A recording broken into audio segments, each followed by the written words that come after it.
Firefighters are racing to save the wildlife amid those wildfires still raging. The staggering toll we've been reporting on here, now an estimated 1 billion animals lost. Experts say 80% of Australia's wildlife can only be found on this continent, and many are now threatened. And as temperatures soared, koalas face dehydration. This firefighter lent a helping hand, and this cyclist gave water to a koala who just couldn't drink enough. Oh, man. That is just heartbreaking.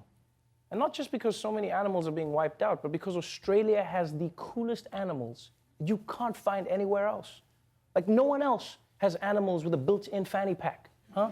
Which other country has an animal that looks like a beaver banged a duck? And of course, Australia is home to the rarest species of all, the Hemsworth brother. We need them. We need them.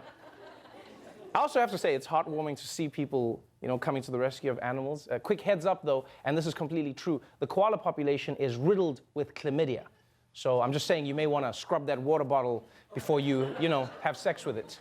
Yeah, you don't want to get your own personal bushfire.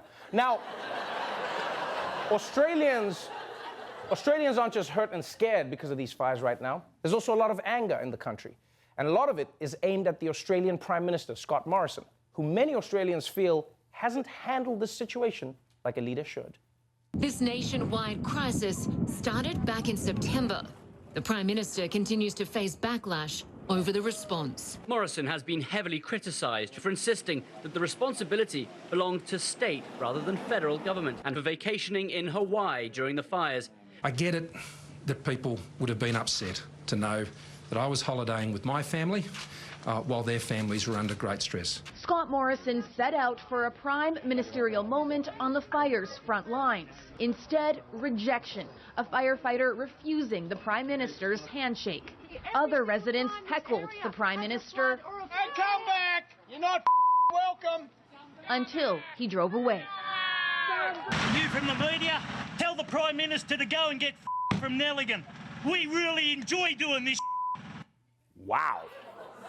That is an angry Australian man.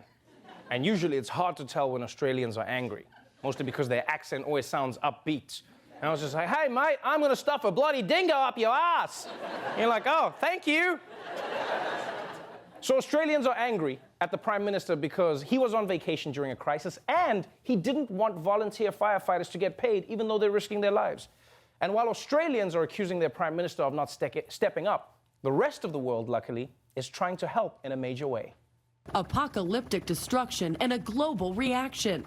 The largest Facebook campaign ever has raised more than $30 million for firefighters. Music star Lizzo took a break from her tour in Australia to help pack meals for fire victims. On Monday, a crew of 20 veteran firefighters from California who fought some of the state's most devastating wildfires suited up and shipped out to Melbourne. Caitlin Ward, she's a model and she's now known as the Naked Philanthropist. The 20-year-old was offering to send nude photos to people who made a donation to relief efforts. She posted on Twitter that if they made a donation and they sent her proof, she would send back a nude photo of herself.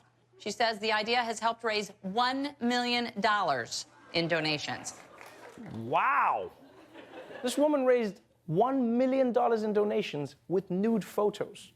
Really shows you we can solve all the world's problems if we can just harness the power of horniness. Yeah. I mean, imagine if people got a nude picture every time they recycled properly.